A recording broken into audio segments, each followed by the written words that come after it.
2020 has been a challenging year, which has seen great disruption and considerable uncertainty across many industries due to the impact of the COVID-19 pandemic. But it has also been a year of adaptation, and for some, growth. Here at KrASIA, we take a look back at some of the biggest news and trends of the year.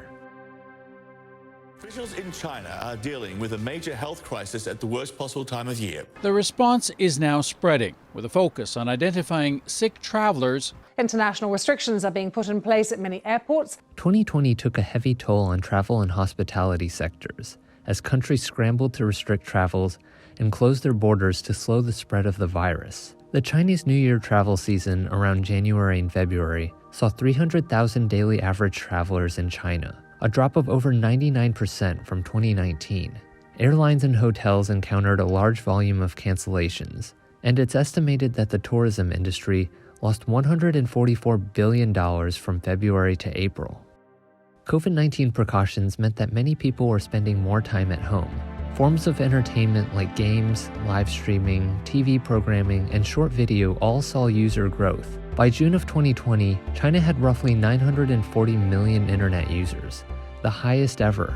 ByteDance's Douyin saw more than 600 million daily active users in August, while rival Kuaishou saw 302 million daily active users by June. And in the first 10 months of 2020, Tencent's mobile game Honor of Kings saw 100 million daily active users, while open-world RPG Genshin Impact from developer miHoYo raked in $245 million in its first month of release, becoming a hit in China, Japan, and the US. Travel restrictions early on in the year meant restaurant workers were unable to return to work, while some employers couldn't afford to reopen as people became wary of dining out, which was a blessing in disguise for on-demand delivery startups. Food delivery players like giants Meituan and Ele.me stepped up to fill the increased demand for food delivery, which also included demand for groceries and fresh produce as more people turned toward home cooking.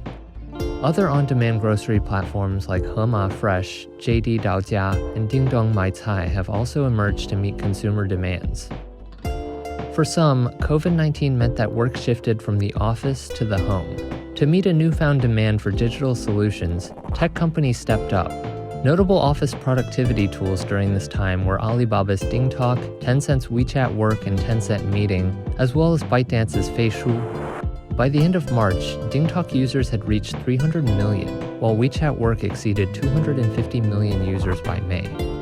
School classrooms also shifted online during the pandemic, which meant that edtech firms saw a surge in interest from both users and investors. In June, Zuoyebang closed a $750 million financing round. And in October, rival Yuanfudao raised $1 billion with a post-round valuation of $15.5 billion.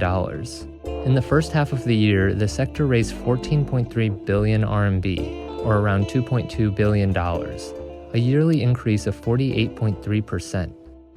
Meanwhile, several US-listed edtech firms faced scandals during the year.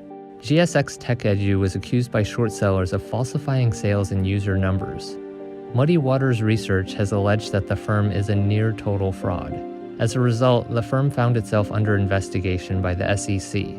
After-school tutoring provider TAL Education disclosed in April that an internal audit revealed inflated class sales numbers, actions they blamed on a former employee.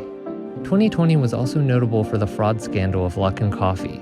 The company was a major rival to Starbucks in China and had even surpassed the US brand in store numbers in the Chinese market by the end of 2019. But a couple months later, short seller Muddy Waters released a report alleging accounting fraud. There is trouble brewing at Luckin Coffee. Luckin stock plunging over 80% on Thursday after it disclosed that its chief operating officer inflated 2019 sales by about $310 million.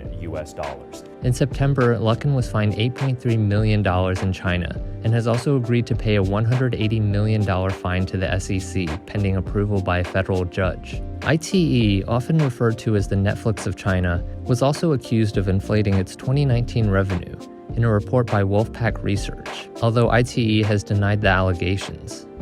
In the wake of these high-profile scandals and increased scrutiny from US regulators, 2020 has seen Chinese firms turn their focus to domestic IPOs in Hong Kong or Shanghai. Following Alibaba's record-setting listing on the Hong Kong exchange in 2019, JD and NetEase also launched secondary listings there in June. According to investment bank China Renaissance researcher Song Yang, as many as 60 US-listed Chinese companies could list in Hong Kong or Shanghai in the upcoming 3 to 5 years. Not all listings have gone to plan, however. Ant Group's widely anticipated dual listing in Shanghai and Hong Kong was expected to raise $35 billion in what would have been the world's biggest IPO. But the Shanghai listing was halted after the filing did not meet the latest fintech regulations, and as a result, both listings were put on hold. These developments came after Jack Ma was critical of fintech rules, saying, "Regulation that does not tolerate risk is stifling innovation." New fintech regulations are meant to rein in tech giants, whose fintech arms have grown powerful and threaten to become monopolistic. India banned more than 100 Chinese apps over security concerns. Outside of China, Chinese tech firms have been caught in the crosshairs of the India-China border dispute. Notably, ByteDance's TikTok was among the apps to be banned in the country, which represented its biggest overseas market. In the automotive world, Chinese EV firms are making quite a splash. WM Motor closed a Series D round worth $1.5 billion from investors in September, in one of the largest ever Chinese EV fundraising deals.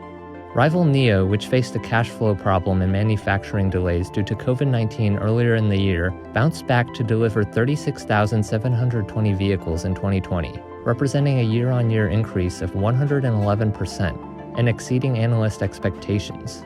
Meanwhile, Li Auto listed on NASDAQ, raising $1.1 billion in its July IPO, while Xpeng Motors debuted on the New York Stock Exchange in August.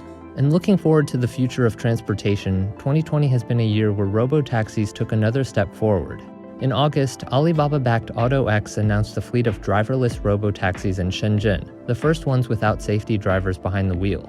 Meanwhile, rival WeRide has completed over 147,000 trips for over 60,000 passengers in Guangzhou. Beginning in October, Baidu's Apollo Go robotaxi service launched in Beijing's Haidian and Yizhuang districts. 2020 will be remembered for the disruption and uncertainty caused by COVID-19, but resilience shown in the road to recovery, aided by innovation, can hopefully set the stage for a promising 2021.